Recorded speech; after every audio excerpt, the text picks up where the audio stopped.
Thank you, Blake. Great job. We will now confer the degree honoris causa as recommended by the Honorary Degree Selection Committee and approved by the Faculty and Board of Trustees. Provost Dahlman will present the candidate for an honorary degree.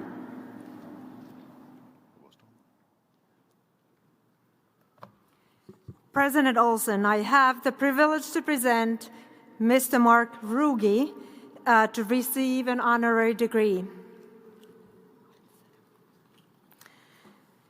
Mr. Mark Ruge, NMU class of 1980, you are a distinguished lawyer, nationally recognized public policy expert, especially in the area of maritime transportation, and a dedicated community servant.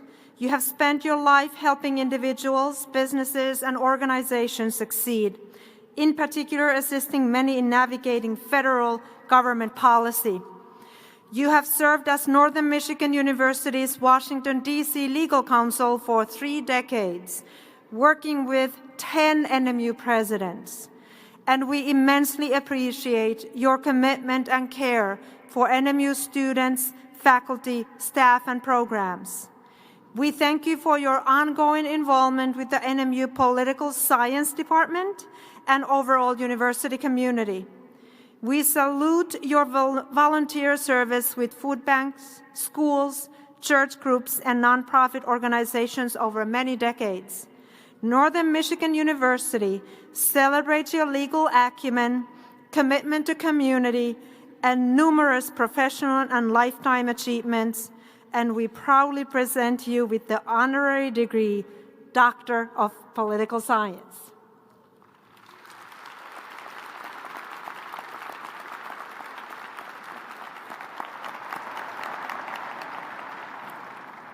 Mark Ruge, by the authority of the Board of Trustees of Northern Michigan University, I confer upon you the degree Doctor of Political Science with all the rights and privileges pertaining thereto.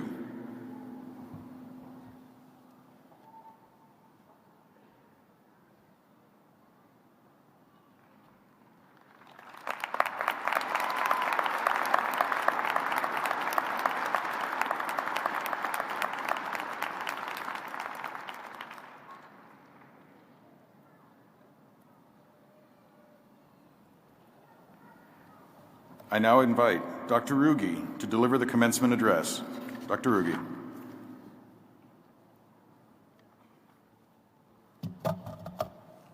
Dr. Ruge, I like it.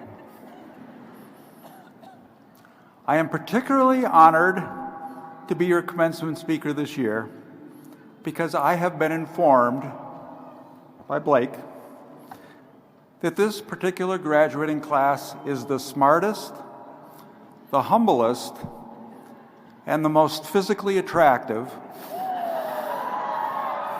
in the 126-year history of Northern Michigan University. Congratulations.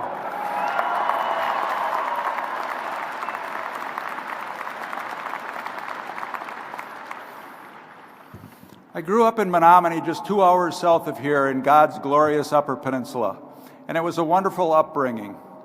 But the rocket fuel of my life came from my time at Northern, when I met amazing people who introduced me to great ideas and the many possibilities in life. People like my political science professor, Dr. Bob Kulishek, and my journalism professor, Dr. Jerry Waite. So many of the important things that have happened in my life can be traced directly back to my time at Northern. After I graduated, I spent a decade working on Capitol Hill in Washington, D.C., went to law school, and then joined K&L Gates, one of the largest law firms in the world, where I've worked ever since. And I can trace it all back to my time here at Northern. I've been extremely blessed in my life to meet some amazing people here at Northern, on Capitol Hill, and at the law firm. And what I want to talk to you about today in my short time is about the one common characteristic of the people who I've met over those years who have made the biggest impression on me. The one common characteristic of those superachievers is their kindness. They are nearly universally kind. In fact, in many cases, kindness is their superpower, and kindness can be your superpower too. So what do I mean by kindness? Because there's different kinds of kindness. Well, for these super achievers, I don't necessarily mean they were nice. Some were definitely nice, but nice is not the first word that comes to mind. Basically, they were decent and respectful. They listened without interrupting. When I needed something, even when it was inconvenient for them or they were busy, they made time to help me. They put me above themselves.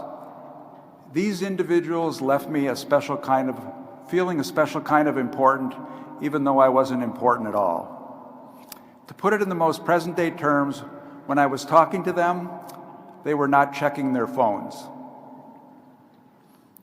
Here are a few reasons why I think kindness is such a very special human characteristic.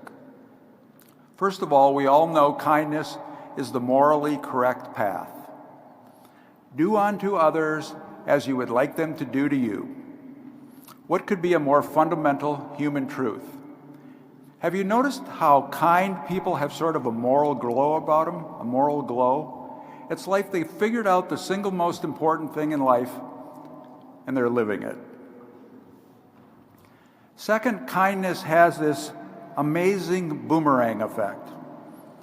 The person who receives kindness feels good, but the people who gives the kindness feels good too, sometimes even better. We've all experienced that, right? Third, people like you more when you're kind. That should be enough reason right there to be kind. And they want to be kind and they want to be kind back to you. Kindness compounds. And fourth, kindness stays with people.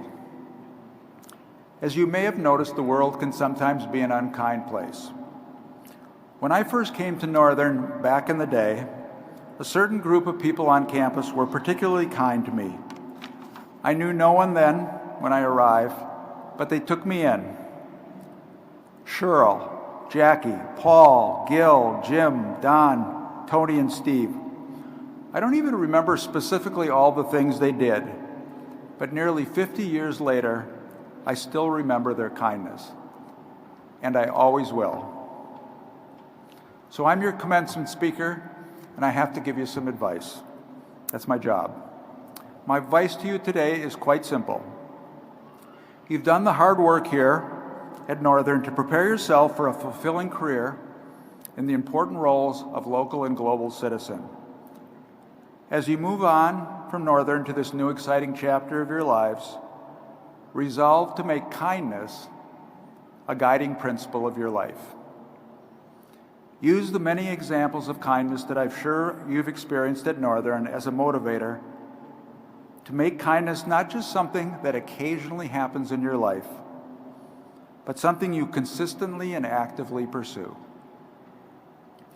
Make it the superpower of your life. In fact, from my experience, my many decades of experience, that combination of having the right skills, being willing to work hard, and being there for people around you makes things happen. I'll bet you've witnessed that routinely at Northern. It's part of what makes Northern and the Upper Peninsula someplace special. I'll end with an inspiring story about my wife, Mary, who is a great example of kindness.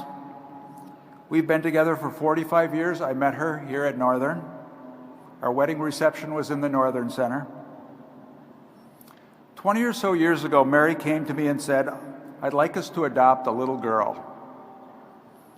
That was surprising to me because we already had two very established and wonderful boys who were in high school and college, and I thought our child rearing days were over. But then she added this wrinkle. She said, I'd like us to adopt a little girl with special needs, a handicapped little girl, because those are the kids that have the hardest time getting adopted." And then, apparently seeing the stunned look on my face, she basically said to me, "Don't worry, I'll do the heavy lifting." Long story short, we did adopt Mia, who had been abandoned as an infant in a cardboard box outside of a Chinese orphanage. And of course, my wife has done the heavy lifting just as she promised. But here's the great lesson, everybody. Mary and I and our family have received far more back than we gave by bringing this amazing little person into our life. And that's just one more example of the wonderful physics of kindness. It grows exponentially in ways that I promise will surprise and delight you. I'll close with one of my favorite kindness quotes, this one from the author George Saunders. I'm paraphrasing here a bit, but he offers what I think is one of the single best bits of life advice that I have ever heard. He said, "Find out what things make you kinder, those things that bring out the most loving, generous, and unafraid version of yourself, and then go after those things as if nothing else really matters." Because actually, nothing else really does.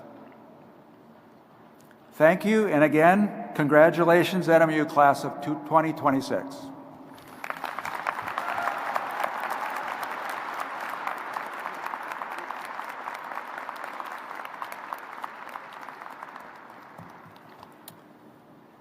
Thank you again, Dr. Ruge. That's great stuff. Okay, graduates, now is the moment you've been waiting for. Your family has been waiting for, your friends have been waiting for, and your faculty and staff have been waiting for. The conferring of degrees. Provost Dahlman. President Olson, the deans of the colleges will join me in presenting the candidates for the graduate and undergraduate degrees. Please let me introduce the deans and the degree candidates. Dr. Susie Ziegler, a dean of the College of Graduate Studies and Research. At this time, with the candidates for the graduate degrees, please stand and remain standing. Dr. Rob Wynn, Dean